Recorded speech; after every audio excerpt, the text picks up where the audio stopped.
Hello everyone, तो स्वागत है आप सभी का। मेरा नाम है तान्या और जैसे कि आपको कल पुराने भैया ने बताया ही होगा कि इंग्लिश लिटरेचर आपको कौन पढ़ाने वाला है, मैं।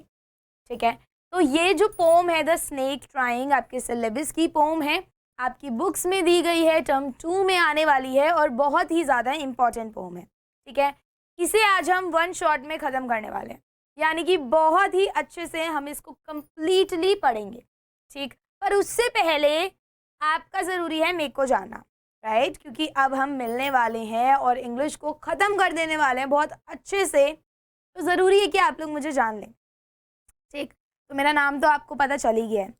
अभी जैसे जैसे मैं चैप्टर पढ़ाऊंगी, अपन बातचीत करेंगे, समझेंगे, तो और अच्छे से जान पहचान हो जाएगी, है ना, आदत पड़ जाएगी। तो आप लोग मुझे कुछ भी बुला सकते हो, तान्या दीदी बुला लो या तान्या मैम बुला लो, जो तुम्हारा मन करे वो बुला लो।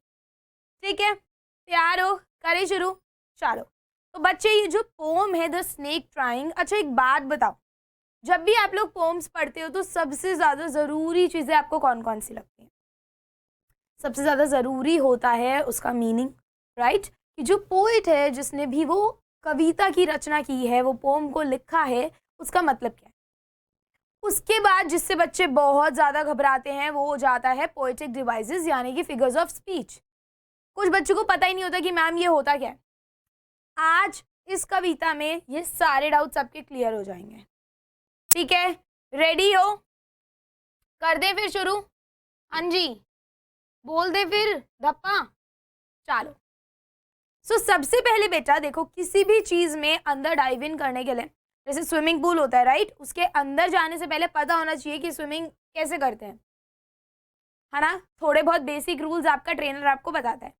वैसे ही किसी भी पोम या किसी भी चैप्टर को पढ़ने के लिए उसके बारे में थोड़ा सा पढ़ लेना बहुत आवश्यक हो जाता है, नेसेसरी हो जाता है। अगर आपको ऑलरेडी पता होगा ना कि यार ये पोम किस बारे में है, तो आप बहुत जल्दी उसको कवर अप कर पाओगे। ओके, चलो लेट्स बिगिन। बच्चे, यहाँ पे लिखा है, in the poem the poet says that the snake tries to escape from being hit by the stick held by a person who is trying to kill it. अच्छा, generally अगर हम इसका topic देखें, द स्नेक ट्राइंग, ठीक है ना, यहाँ ऊपर आपको दिख रहा है द स्नेक ट्राइंग। इससे आपको क्या समझ में आ रहा है कि भाई सांप के बारे में कविता है ना? स्नेक मतलब होता है हमारा सांप। सांप के बारे में ये कविता है, पर वो क्या ट्राई कर रहा है, किस चीज की कोशिश कर रहा है? तो एक तरीके से यहाँ पे ये टाइटल भी बिल्कुल एप्ट है, बिल्कुल फिट बैठता है ना? जो पोइट है वो जनरली हम रीडर्स के मन में क्यूरियोसिटी जगाना चाहते हैं, राइट? वो चाहते हैं कि हम क्यूरियस हो जानने के लिए कि यार ये कविता किस बारे में, ये जो हमारा स्नेक है ना, वो आखिर ट्राई कर रहा है, तो ट्राई कर क्या रहा है ये अपने को पता चल जाए। ठीक, अब जनरली स्नेक्स को लेके ना हमारे दिमाग में एक ऑलरेडी धारणा होती है, यार ये स्नेक है, ये जहरीला है, ये पॉइजनस है, ये अपने को काटेगा। तो यहाँ पर इस कविता में जो पोएट है, जो कवि है, वो क्या बोल रहे हैं? वो बोल रहे हैं कि ये जो स्नेक है ना, ये ट्राई कर रहा है, कोशिश कर रहा है, एस्केप यानी बेटा किसी चीज से बचना, ठीक है ना? अपन बोल सकते हैं टू गेट क्लियर अवे, ठीक है, बच निकलना। तो स्नेक कोशिश कर रहा है बच निकलने की, किस चीज से? From being hit by the stick. कोई तो उसके पीछे है, ठीक है, एक पर्सन उसके पीछे है जो उसको स्टिक से मारने की कोशिश कर रहा है, और जो स्नेक है वो उससे बचने की कोशिश कर रहा है। क्लियर? अब यहाँ पर जो इंपॉर्टेंट चीज आ जाती है वो ये है, the poet wants to say that all snakes are not harmful. यहाँ पर हमारे कवि का क्या पर्सपेक्टिव है, वो क्या सोचते हैं? वो जनरली बच्चे ये सोच रहे हैं कि जो सारे सांप होते हैं ना, ठीक है, मतलब हमारे मन में एक नोशन ऑलरेडी क्रिएटेड है, पर जरूरी नहीं है कि जो सारे सांप है वो हार्मफुल ही हो, हमें नुकसान ही पहुंचाए। Alright, humans have a notion. अच्छा, what is the meaning of notion?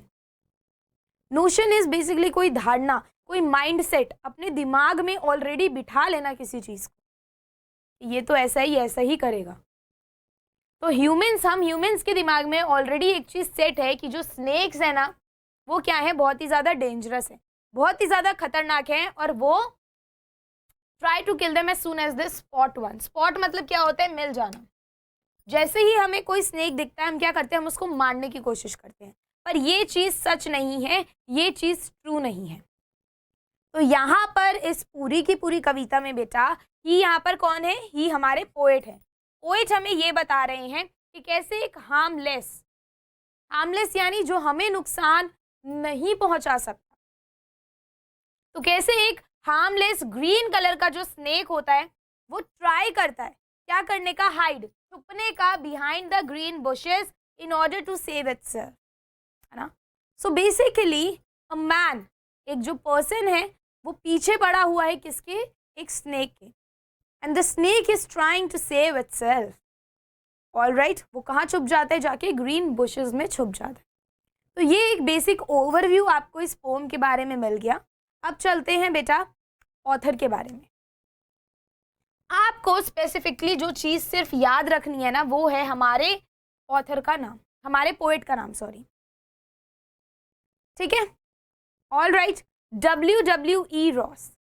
इससे एग्जाम में क्वेश्चन आता ही आता है, इससे तुम्हारा ना 1 मार्क का क्वेश्चन बन जाता है। कर भी हम 1 शॉट रिवीजन रहे, तो जनरली कोई भी चीज किसने लिखी है बच्चे, ये जानना बहुत ज्यादा जरूरी है, बहुत ज्यादा आवश्यक है। Alright, let's move ahead. Most of us think of snake as fearsome symbols। fearsome क्या होता है, बहुत ही ज्यादा डरावना। तो मोस्टली यानी कि मोस्टली जो लोग होते हैं वो क्या सोचते हैं, वो स्नेक्स को लेते हैं एज कि भाई बहुत ही ज्यादा डेंजरस कोई ये ना क्रिएचर है of death, but the snake in this poem is itself a victim. Now whenever we see a snake, हमें लगता है यार हमें काट लेगा, हमें डस लेगा, हमें मार देगा, ठीक। पर यहाँ पर इस कविता में आप लोग देखेंगे कि जो स्नेक है ना वो खुद ही एक विक्टिम है, यानी कि उसी पे बेचारे पे हमला हो रहा है ना, वो खुद ही किसी चीज का शिकार बन रहा है, लोग उसको खुद ही मार रहे हैं। तो यहाँ पे ये चीज अपोजिट हो रही है, अच्छे से जानेंगे हम इस कविता में। तो यहाँ से बेटा हमारी कविता की शुरुआत हो रही है। आप लोगों का ध्यान मुझे अब यहाँ पर चाहिए, ठीक है। कोई भी डाउट हो आप कमेंट सेक्शन में पूछ सकते हो, वैसे तो कोई डाउट बचेगा नहीं, गारंटीड। चलो शुरू करें। एक बार पैटर्न बता देती हूँ कि हम किस हिसाब से पढ़ने वाले हैं। पहले मैं ये पूरा रीड करूंगी, आपको इसके इंपॉर्टेंट मीनिंग्स बताऊंगी और उसके बाद ओवरऑल आपको मतलब समझाऊंगी कि इसमें बोला क्या गया। शॉर्ट है, चलो। लिखा है, the snake trying to escape the pursuing snake with sudden curvings of thin, long body, how beautiful and graceful are his shapes. All right? समझ में आया? नहीं आया? कोई दिक्कत नहीं। लिखा है, the snake trying to escape the pursuing stick. अब मैंने आपको escape का मतलब ऑलरेडी बता दिया कि बच के किसी चीज से निकल जाना, ठीक है ना। अगर अपन इंग्लिश में बोले तो हम यहाँ लिख सकते हैं to get clear away. Alright, next जो बेटा हमारे पास इंपॉर्टेंट मीनिंग है वो है परसुइंग, ठीक है। अब परसुइंग का मतलब क्या होता है, परसुइंग को आप बेसिकली बोल सकते हो किसी चीज को चेस करना, किसी चीज का पीछा करना, चेजिंग। ऑलराइट, किसी भी चीज का पीछा करना, उसको हम बोलते हैं क्या, pursuing. The next important meaning that we have here is curvings. क्या हम में से किसी को पता है कि कर्विंग्स क्या होता है, जल्दी से बताओ। तो कर्विंग्स आर बेसिकली, अब आपने स्नेक को देखा होगा, अगर आप ये पिक्चर भी देख रहे हैं तो स्नेक कभी भी स्ट्रेट नहीं चलता, है ना। स्नेक हमेशा ऐसे ऐसे ऐसे ट्विस्ट होके चलता है। तो उसके जो टर्न्स हैं, ठीक है, या फिर अपन बोल सकते हैं जो भी ट्विस्ट्स हैं, उसको यहाँ पे बेटा बोला गया है कर्विंग्स। क्लियर है इतना हम सभी को, ठीक। तो बेसिकली उसके जितने भी टर्न्स लेकर वो चल रहा है, टर्न्स लेते हुए उसकी जो शेप बन रही है, उन सब चीजों को यहाँ पे बोला गया है कर्विंग्स, ठीक है। टर्न्स लेना, अगर मैं अब हिंदी में आप लोगों को बताऊं तो अपन बोल सकते हैं घुमाव, किसी भी चीज का घुमाव। अब यहाँ पर आ जाता है graceful. So graceful is something that is very attractive. Alright, तो हम लोग यहाँ पे लिख सकते हैं अट्रैक्टिव यानी कि आकर्षक।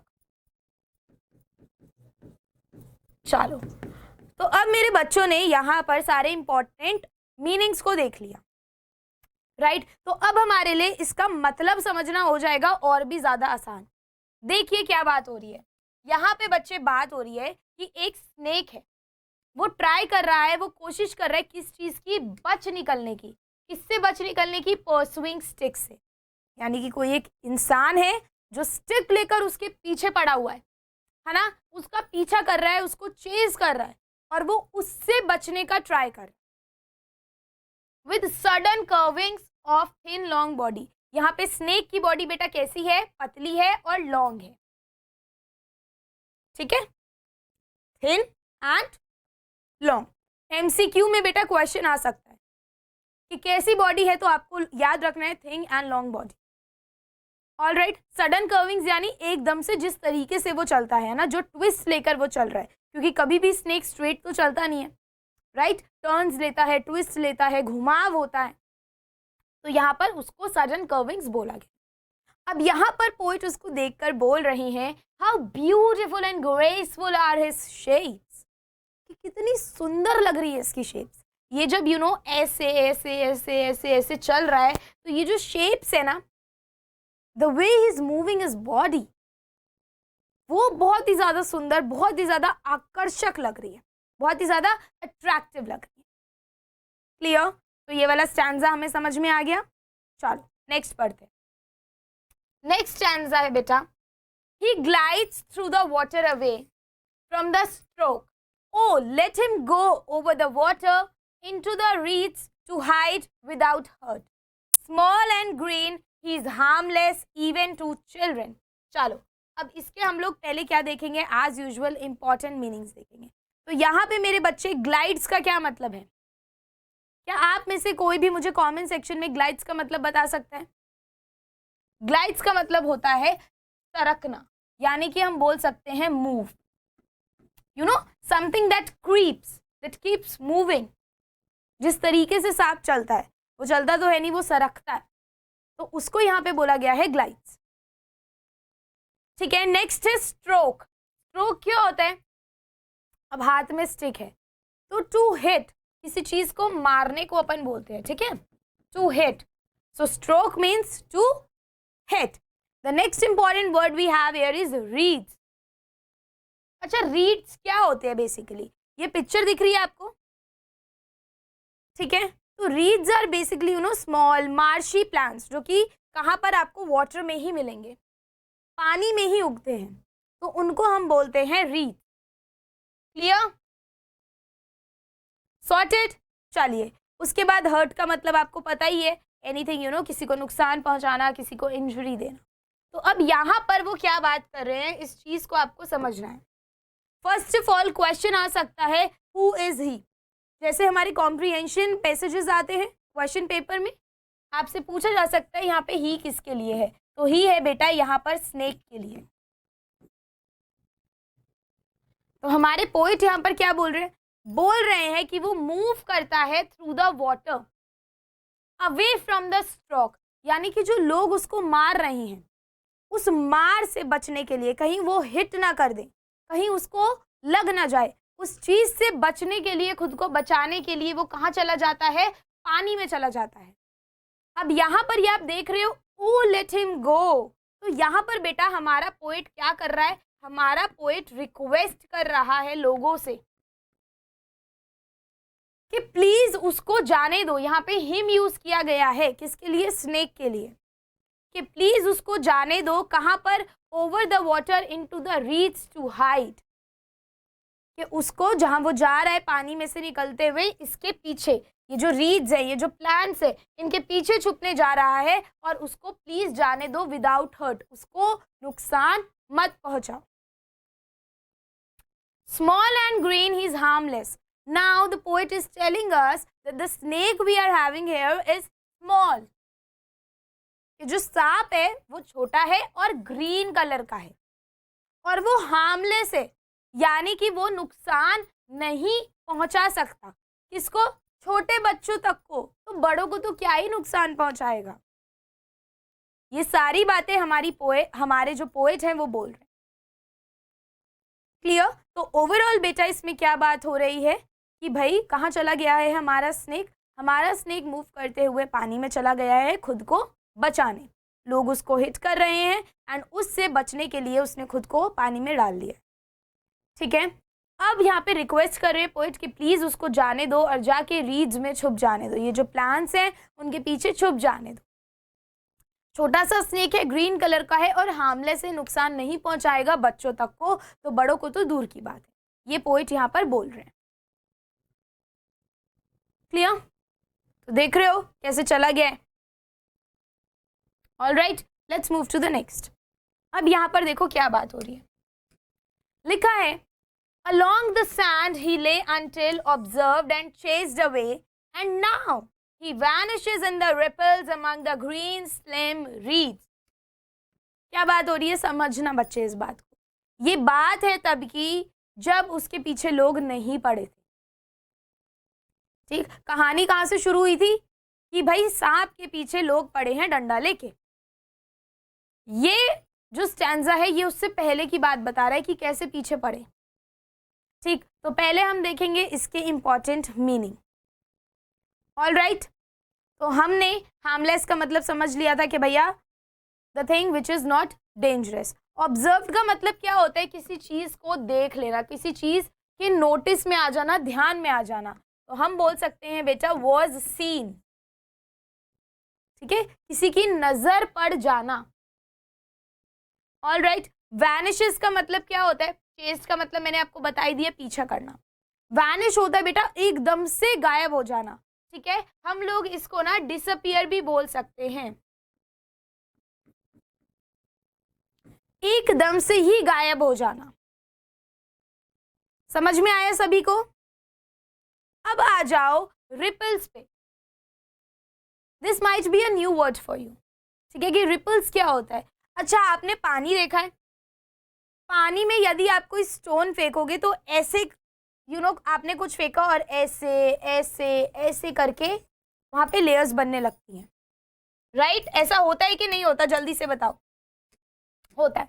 वैसे ही अगर उसमें कोई कुछ जा रहा है ना, कोई मान लीजिए स्नेक जा रहा है या कोई छोटा सा इंसेक्ट जा रहा है या फिश ही जाती है। आपने फिश देखी होगी, अगर फिश चली आती है तो अगर वो अंदर चली गई तो बाहर ऐसे गोल गोल गोल करके वेव्स आती हैं, उन्हें बेटा हम बोलते हैं रिपल्स, लहरें। ऑल राइट, अब यहाँ पे फिर से है ग्रीन स्लिम रीड्स। तो रीड्स आपको पता है, ठीक है, और स्लिम यानी पतली। अब देखो कि यहाँ पे बात क्या हो रही है। बोल रहे हैं कि स्नेक बेचारा स्टार्टिंग में कहाँ पे पड़ा था, सैंड पे पड़ा हुआ था चुपचाप। अनटिल, कब तक, जब तक उसको किसी ने देख नहीं लिया, यानी कि वो आराम से लेटा हुआ था अपना, फिर उसको किसी ने देखा और वह उसके पीछे पड़ गए। और अब ही यानी स्नेक, और अब वो स्नेक गायब हो गया है। वैनिशेस यानी गायब हो गया है। कहाँ? इन द रिपल्स। रिपल्स यानी इन लहरों में। ठीक है, among the green slim reads, यानी कि यहाँ पर हमने फोटो देखी थी ये वाली, तो यहाँ पर वो इनके बुशेस के पीछे छुपने के लिए गायब हो चुका है। क्लियर? तो अगर आपसे क्वेश्चन आए कि भैया स्नेक कहाँ चला गया, कहाँ गायब हो गया, तो आप बोलेंगे in the ripples among the green slim reeds. So I hope कि बेटा this is clear, this poem is clear to you, right. बहुत ही ज़्यादा छोटी सी पोम थी, ज़्यादा कोई बड़ी नहीं थी। मीनिंग्स इसके बहुत इंपॉर्टेंट है, इसके पीछे का जो मैसेज है जो हम अभी पढ़ेंगे वो बहुत इंपॉर्टेंट है। सो आई होप कि लाइन बाय लाइन एक्सप्लेनेशन आपको क्लियर है। ठीक है, चलिए आगे बढ़ते हैं थीम पे। तो बहुत ही ज़रूरी मैसेज, बहुत ही ज़रूरी थीम ये कविता बेटा हमको सिखाती है। क्या? Prevention of cruelty towards animals. अब आपने जनरली आमतौर पर देखा है ना, कुछ लोग तो बहुत एनिमल लवर्स होते हैं, बहुत प्यार करते हैं, which is a very good thing, which is a very nice thing. और कुछ लोग कैसे होते हैं, इनके जैसे ना। तो यहाँ पर बेसिकली हमारे जो कवि हैं, ठीक है, हमारे जो पोएट हैं, वो क्या मैसेज देने की कोशिश करें कि यार हर जानवर ना डेंजरस नहीं होता, तो हमें प्यार से बिहेव करना चाहिए। एक छोटा सा ग्रीन कलर का हार्मलेस स्नेक जो बच्चों को नुकसान नहीं पहुंचा सकता, तो वो तुम्हें क्या नुकसान पहुंचाएगा। तो यहाँ पे हमारी थीम क्या है कि हम लोग prevention of cruelty towards animals, के हम लोग जैसा जानवरों की तरफ बर्ताव करते हैं, जैसा हमारा बिहेवियर है, the way we behave is very cruel. है ना, बहुत ही ज़्यादा बेकार है। तो उससे हमें जानवरों को बचाना चाहिए और हमें ऐसा बिहेव नहीं करना चाहिए। ठीक है, चलिए अब आ जाते हैं बेटा हमारी लिटरेरी डिवाइसेस पे। लिटरेरी डिवाइसेस को हम लोग पोएटिक डिवाइसेस भी बोलते हैं, फिगर्स ऑफ स्पीच के नाम से भी जानते हैं। आप में से बहुत सारे बच्चे जानते होंगे। ठीक, अब अगर हम लोग बात करें सबसे पहले राइम स्कीम की, तो अगर जिन बच्चों को नहीं पता उनके लिए मैं बता दूं कि राइम स्कीम क्या होता है। ठीक है, लेट्स से कोई भी स्टैंजा ले लो, फर्स्ट स्टैंजा पे आ जाते हैं हम लोग। ये हमारा फर्स्ट स्टैंजा था, इसका लास्ट वर्ड देखो। किसी भी पोम की बेटा राइमिंग स्कीम जानने के लिए हमें उसका लास्ट वर्ड देखना पड़ता है। जैसे इसका लास्ट वर्ड है ट्राइम, इसका लास्ट वर्ड है स्टिक, क्या ये दोनों राइम हो रहा है? नीचे चलो थिन, क्या ये वर्ड ऊपर के दो वर्ड से राइम हो रहा है? नहीं। नीचे चलो ब्यूटीफुल, शेप्स, तो ये पांचों के पांचों आपस में राइम नहीं हो रहे, राइट ना, तो ये मतलब ये एक वर्ड किसी से भी राइम नहीं हो रहा। सो दैट मीन्स हमारी पोम में राइमिंग स्कीम का जो फॉलो है वो नहीं किया गया। ठीक है, सो हम ये क्या लिखेंगे, rhyming scheme is absent and the poem is written in free verse. Free verse क्या होता है, जहां पर हम बिल्कुल भी राइम का इस्तेमाल नहीं करते। कूल, पहली चीज आपको ये ध्यान में रखनी है, दिस इज वेरी इंपॉर्टेंट। दूसरा बेटा जो पोएटिक डिवाइस है वो यूज हुआ है ट्रांसफर्ड एपिथेट। ये आप में से आप लोगों ने नहीं सुना होगा। ठीक है, हो सकता है सुना भी हो, कोई बात नहीं, रिवीजन हो जाएगा। अब मेरी बात को आपको बहुत ज्यादा ध्यान से सुनना है। ठीक, अगर आप में से कोई जानता है कि ट्रांसफर्ड एपिथेट क्या होता है तो मुझे फटाफट से कमेंट करके बता सकते। ठीक, कि क्या पता भाई आपको पता हो कि ट्रांसफर्ड एपिथेट क्या है। ऑलराइट, चलिए, तो जिन बच्चों को नहीं पता, तो बेसिकली द एडजेक्टिव, एडजेक्टिव आपको पता है ना क्या होता है, विशेषण। कोई भी ऐसी चीज जो हमें नाउन की प्रोनाउन की विशेषता बताते हैं, ठीक है ना, क्वालिटी बताते हैं, वो जाता है एडजेक्टिव। जैसे कि अगर मैं आपको एग्जाम्पल दूं और मैं बोलूं चलो यहाँ पे मैं एक वाक्य लिखती हूँ, ठीक है, तुम्हें अच्छे से समझाने के लिए। The old man is dancing. यहाँ पे मैंने एक वाक्य लिखा, the old man is dancing. ठीक है, यहाँ पे हमारी संज्ञा क्या हो गई, नाउन क्या हो गया, मैन। अब मैन कैसा है, ये कौन सा वर्ड बता रहा है, ओल्ड, राइट। ठीक है ना, तो ये ओल्ड क्या बता रहा है, हमें विशेषता बता रहा है, तो इसलिए बेटा ओल्ड क्या हो गया, एडजेक्टिव। क्लियर। अब the adjective used with a noun, transferred epithet क्या होता है, अगर किसी नाउन के साथ कोई एडजेक्टिव यूज हुआ है, refers to a noun other than the one with which it is use. थोड़ा कंफ्यूजिंग है, दिक्कत की बात मत लो। लेट्स से नाउन, नाउन के साथ यूज हुआ है एक एडजेक्टिव, पर वो इसके बारे में नहीं बता रहा, वो वाक्य में कोई और हमारा कोई नाउन यूज हुआ है उसके बारे में हमें बता रहा है। अभी एग्जाम्पल देखेंगे तो सब समझ में आ जाएगा, पर अभी बेसिकली कॉन्सेप्ट समझ लो कि नाउन है, नाउन के साथ यूज हुआ है हमारा एडजेक्टिव, ठीक है, पर ये इसके बारे में नहीं बता रहा, दूसरे किसी नाउन के बारे में बता रहा है ना, इसके लिए लॉयल नहीं है, इसका दोस्त नहीं है। ठीक, जैसे कि मैं तुम्हें पोम में घुसने से पहले एक ऐसी पर्सनल एग्जांपल देती हूँ, ठीक है। लेट्स से अगर मैं बोलूँ कि क्या बोल सकते हैं अपन, कूल, अगर मैं यहाँ लिखूँ स्लीपलेस नाइट,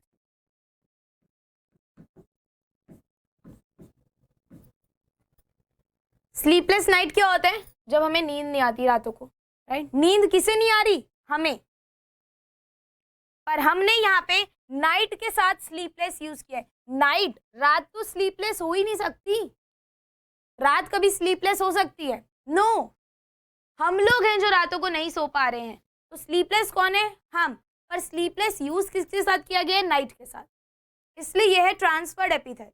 अगर मैं बोलूं वंडरफुल डे, ठीक है, यहां मैंने एक और फ्रेज लिखा, दिख रहा है सबको, wonderful day.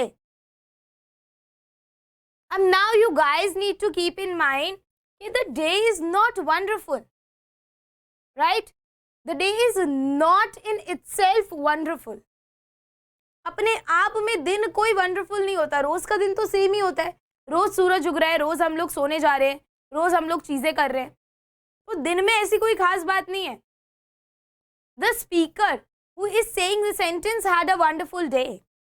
The speaker had a wonderful day actually, right? अगर मैं बोल रही हूँ तो यानी कि मेरा दिन अच्छा था, तो बेसिकली ये वंडरफुल किसके लिए? मेरे लिए, कि भाई मेरा दिन अच्छा था। बट यूज किसके साथ किया गया है? डे के साथ। समझ में आया? क्लियर? एक और अगर मैं लास्ट एग्जाम्पल दूं, और अगर मैं बोलूं केयरलेस मैच, ठीक है, मैंने बोला केयरलेस मैच। मैच केयरलेस होता है? नहीं। जो प्लेयर्स वो मैच को खेल कर आए हैं उन्होंने केयरलेसली उसको खेला है ना? यानी कि बहुत ही ज्यादा छोटी छोटी कुछ ऐसी मिस्टेक्स कर दी हैं जो नहीं करनी चाहिए थी, है ना? लापरवाही करके आए हैं। तो एक्चुअल में मैच तो केयरलेस हो ही नहीं सकता, प्लेयर्स हैं जो केयरलेस हैं, बट हमने किसके साथ लगाया? केयरलेस मैच के साथ। समझ में आया? अब आ जाओ अपनी कविता पे।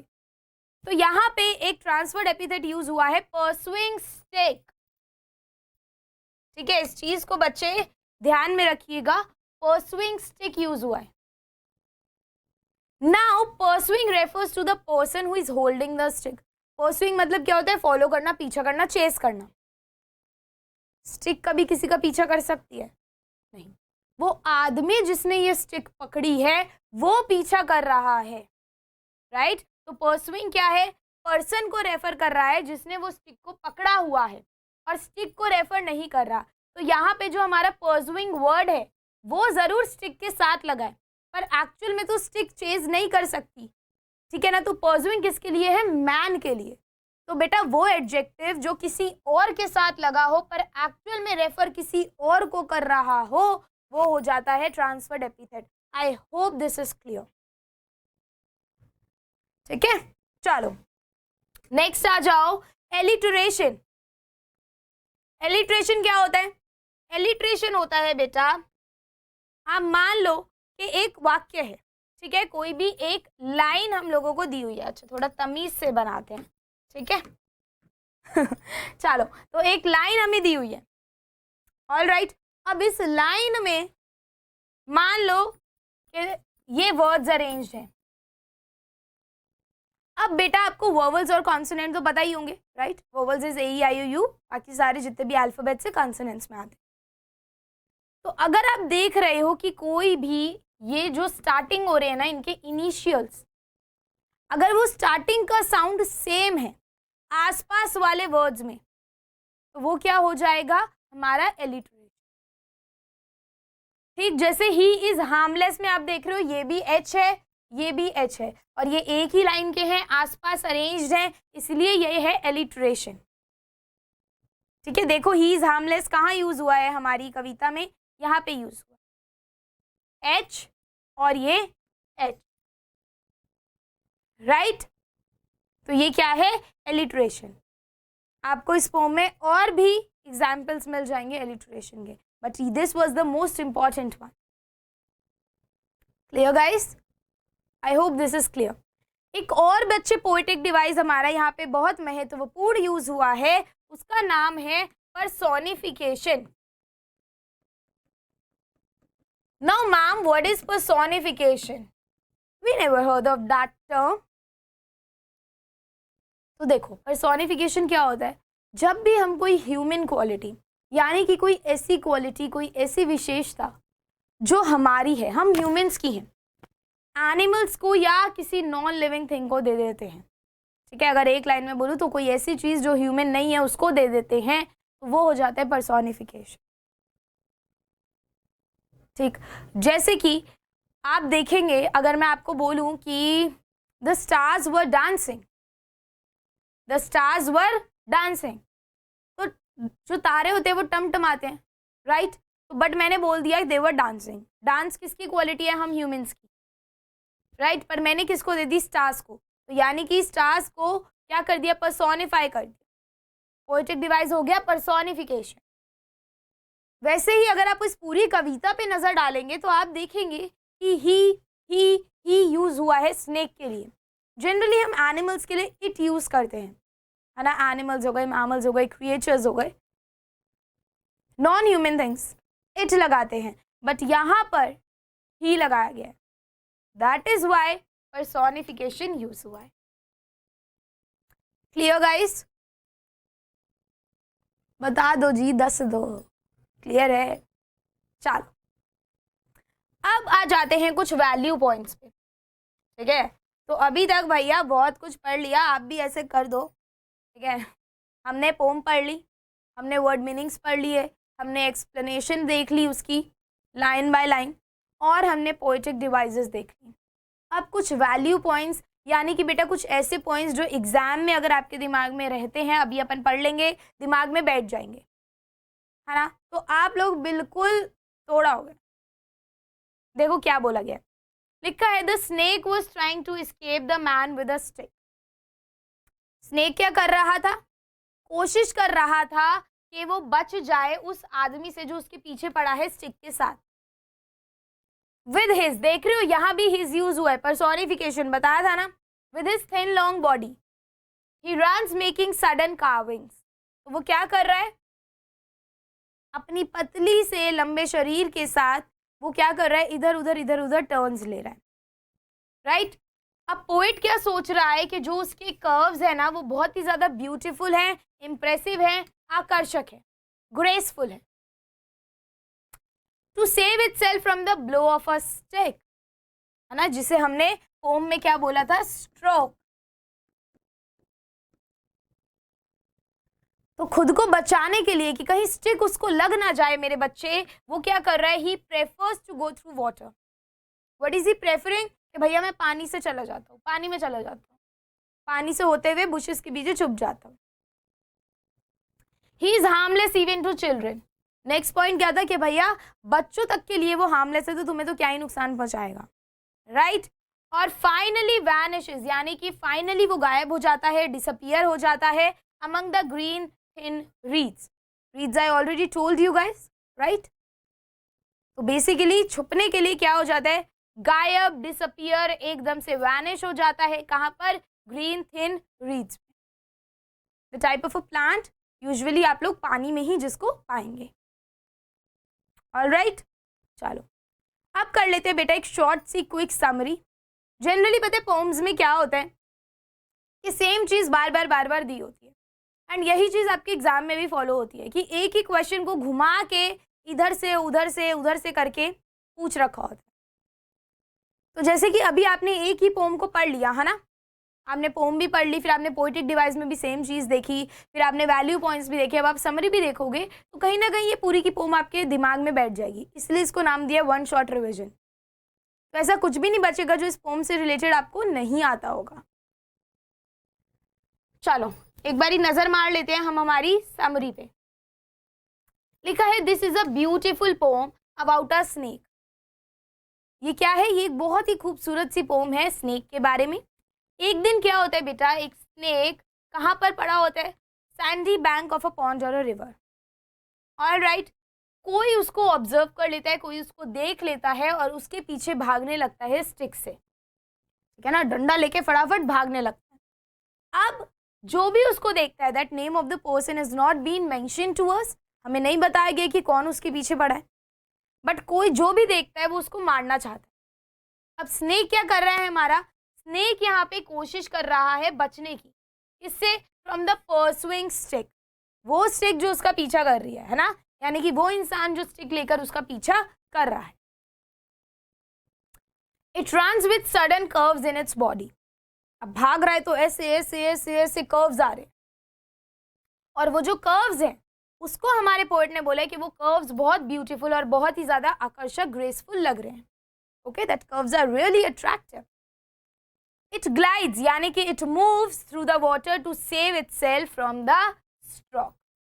स्ट्रोक इज क्या होता है, मैंने आपको बताया था, टू हिट, है ना, कि कहीं उसको लग ना जाए, अपने आप को बचाने के लिए what is he doing, he glides through the water, all right guys, चलो ये सब चीजें पोएट हमारे देखते हैं और वो क्या बोलते हैं, चेजर यानी कि जो इंसान उसके पीछे पड़ा है उसको बोलते हैं कि यार स्नेक को जाने दो, ठीक है, प्लीज विदाउट एनी हर्ट, उसे बिल्कुल मत मारो, प्लीज उसे कोई नुकसान मत पहुंचाओ और उसको जाने दो। He says that it is a small green snake.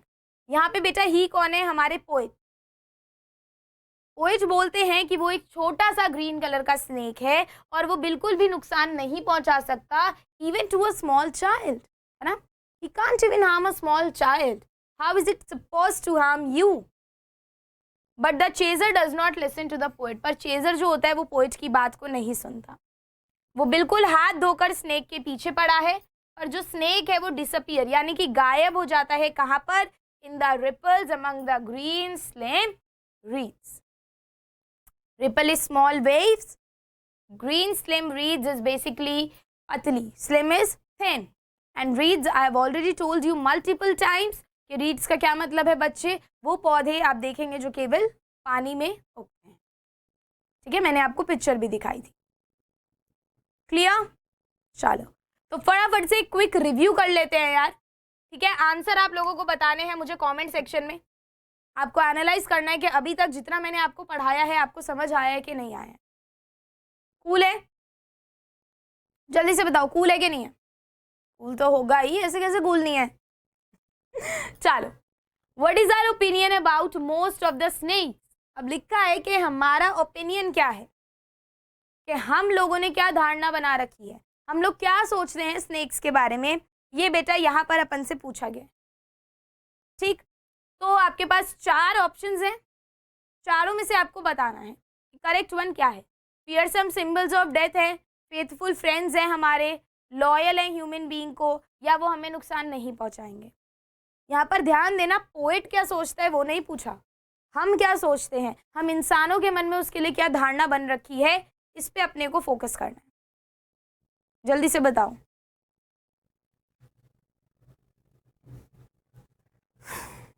ठीक है, तो एक बारी हम सारे क्वेश्चंस देख लेते हैं, फिर हम एक बार आके आंसर देखेंगे। तब तक आप भी अपनी कॉपीज में कमेंट सेक्शन में मेरे को फटाफट से देखकर लिख कर बताएंगे कि मैम इसका आंसर क्या है।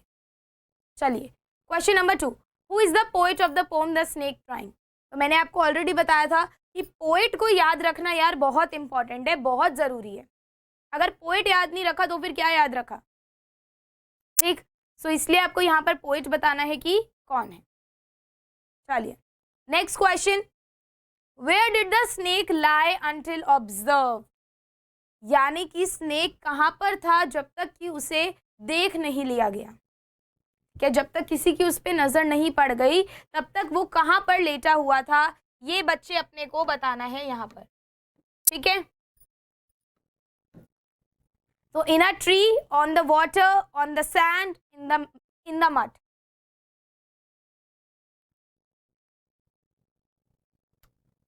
All right, let's move to the next question. What does the snake glide through? Glide is move. किससे होकर गुजरता है snake? Mud, ice, water या all of the above? Which is the correct option here? Mud, slide, mud, ice, water, all of the above. All right. What is the style of the poem? ये हमने already discuss किया था, right, कि pome का style क्या है। 3 words with unequal lines, और is it a sonnet, 5 lines in every stanza, या नन। बेसिकली सोनेट क्या होता है, एक 14 लाइंस की पोम होती है, राइट। तो will not go into that. आप बाकियों में से मेरे को बताओगे कि करेक्ट ऑप्शन मैम कौन सा है, इस पोम का जो स्टाइल है वो क्या है। चलो तो एक बार ही आंसर्स को डिस्कस कर लेते हैं, ठीक है, ताकि अपने को पता चल जाए कि भैया सही आंसर हमारा ये है। तो अब मैंने आपको शुरू में ही बताया था कि स्नेक्स को लेके हमारी धारणा है कि भैया बहुत ही ज़्यादा डरावने होते हैं, है ना। तो ऑप्शन नंबर ए बच्चे यहाँ पर होगा हमारा करेक्ट आंसर। नेक्स्ट है कि भाई हमारा पोएट कौन है पोम का, तो पोएट है हमारा WWE रॉस, राइट।